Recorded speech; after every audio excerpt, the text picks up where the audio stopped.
right, so we're going to take a look at the study guide. This is page 30. We'll start off with question 1A. So you're either going to get question 1A, question 1B, and we can call this question 1C. So all of this could be one question. It's evaluate linear functions from a function, a table, and from a graph.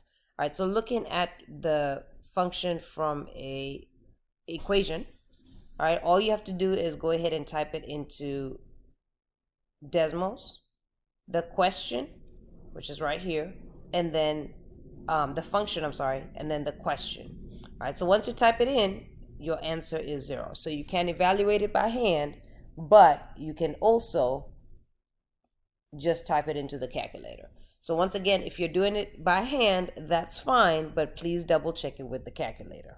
All right, go ahead and pause the video, write some notes here as to how you're going to do this on the test, given that, of course, the function is going to be different and the question is going to be different. All right, so let's take a look at 1B. So evaluate linear functions from a table, given that h of x below is right here. Find h of 3.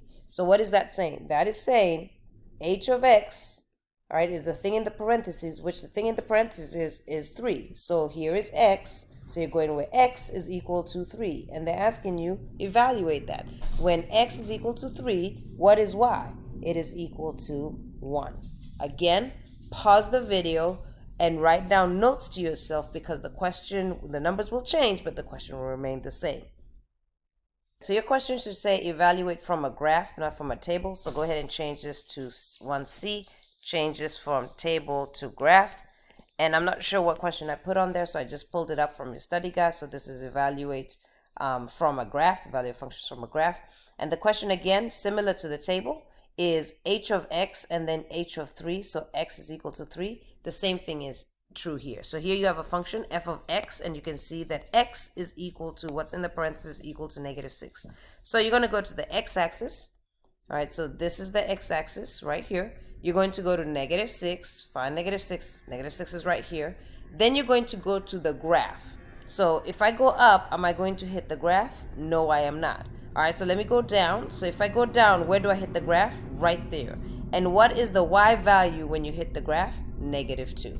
So h, whatever your question was, you can look at it. But for my question, it was -2. Again, the answers don't matter. You need to write notes on how to do the question so that you can use it for your test. So pause the video and write down notes on how you evaluate a function from a graph. All right, so now we're going to look at table to linear equation. You're going to pause the video, go ahead and grab the formula sheet, okay? Grab the formula sheet and find me something that says linear equation, So please grab the formula sheet. All right, now that you have the formula sheet, you should have found the equation. It says y equals mx plus b. Now, the reason I'm telling you find the formula sheet is because, of course, I'm letting you use your notes for your test, but when we take the interim, you are not going to be able to use your notes, and therefore you must be able to find it on the formula sheet because that's where it comes from. So I want to go from this table to this. So I need to put this table in Desmos, then put this in Desmos to see what the equation is. So let me go ahead and start. So how would I put a table? And again, if you forget, you just click on different things and see. That didn't do anything. Okay, so that's not it. That didn't do anything. And you just click on different things and see what happens. Look at that. Table.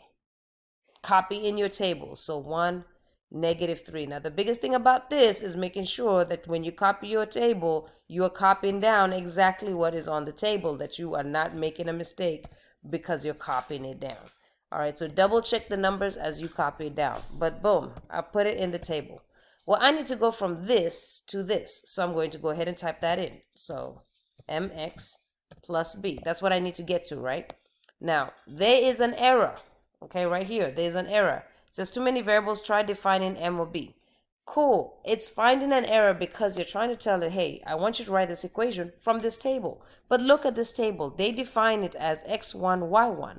But you're defining it as just y and x. So what you have to do, you have to come in and change this from y1 and this to x1. All right, boom. So now it's changed to this, but something's happened. The table has disappeared. The one thing that you need to understand is they don't like the equal sign and that you must do one more step. So instead of this equal sign, we're going to put the squiggly line. You can do shift and right underneath the escape key, you can click that, or you can come here, click ABC. Squiggly line is right here on the bottom right. Boom. As soon as you put the squiggly line, look at what has happened. It has automatically come. Now, if I hide the line, which you hide it like this, if I hide the line and I click home for it to zoom out, you will notice these red dots. These red dots are represented by this table. If I click the line, you will see the line goes perfectly through the red dots. It goes perfectly through this red points because this is the equation. So if I write the equation with what my answers are, and what are my answers? What does it say m is equal to? -5. So in place of m, I put -5. What does it say b is equal to? 2. So in place of b, I put 2. And if you see that, look at that green line lining up perfectly with the red dots and with the purple line. Therefore, that is my answer. Again, the answer for this question is not what is important. However, what is important is the notes on how to do this question. So please pause the video and copy those down. All right, so we're going to take a look at writing equations from line. So we're going to write the equation from this line. The fastest way to do this is by hand. However, I am showing you how to do this in a calculator. So remember, just like before, I'm going to input this in here. How do I input these dots in here? I look at x and then y. So I'm going to find the coordinates for x and then y. So first, I'm going to clear this out so that I can put in the coordinates for my graph. And I don't need as many coordinates. I just need 2 good coordinates. All right, and you can see they're labeled for you by these dots. So just pick a dot. So this is a dot right here. You have to go x and then y. So if I go to my x, all right, this is my x-axis, this is my y-axis. If I go to my x, it's 3 and the y is 1. So I'm going to input that point right there, 3 and then 1. All right, I'll pick another point, this one right here. My x is 5, my y is -3. So I'm going to put that in, 5 and -3. Now, as soon as I do that, what do you notice? So let me delete the answers to this one. Okay. As soon as you put those in, you can see the red dots have appeared. And because I'd already put this equation in, again, the equation of any line is equal to y equals mx plus b. Type it in, but we're going from a graph to this. So we're going from a graph to writing the coordinates of the graph to this, which gives us the answer of b is -2.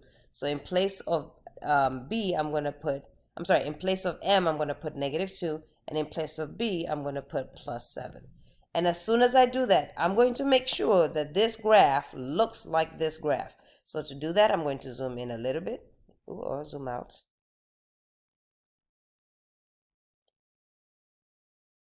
All right, boom, that's going up by 1. Looks like it crosses halfway between 3 and 4. Yep, it's going down. Looks like it crosses at 7. So if I go up, crosses at 7, I am ensuring that I put in a coordinate that is true. All right, so this is the equation of my line. So if I click this, you can see it lines up perfectly. So once again, the answer to all these questions that we're doing do not matter. What matters is, how do I do this on the test for a different question? So pause the video and write down the notes as to how to write an equation from a graph.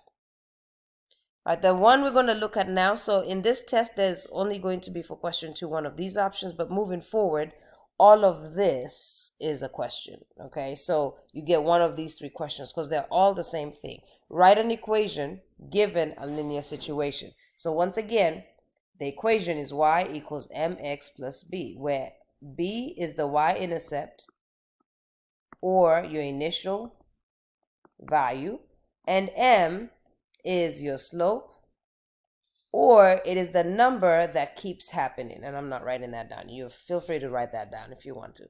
The number that keeps happening. So when I read this, okay, his cell phone was 30% charged. Does that keep happening? When you charge your phone, does it keep happening that it's 30% charged? Okay, then it started to lose 3% charge for every hour. So that means hour 1, I lost 3%. Hour 2, 3%. Hour 3, 3%. Hour 4, 3%. Hour 5, 3%. is that the number that keeps happening? So you've got what you start with, your y-intercept, and what number keeps happening, your slope. So hopefully what you said is, this 30 is what I started with. I started with it charged at 30%. So it had a positive 30% charge, my y-intercept. And then it was losing. And if I'm losing something, it's going to be negative 3%, because that's the number that keeps happening every single hour. And that is how you write a linear equation from context. So you just need to find the number that keeps happening, your slope, the number that happens once, or your start, your y-intercept. Again, go ahead and pause this video and write notes to yourself, because this answer does not matter. How I get the answer is what matters.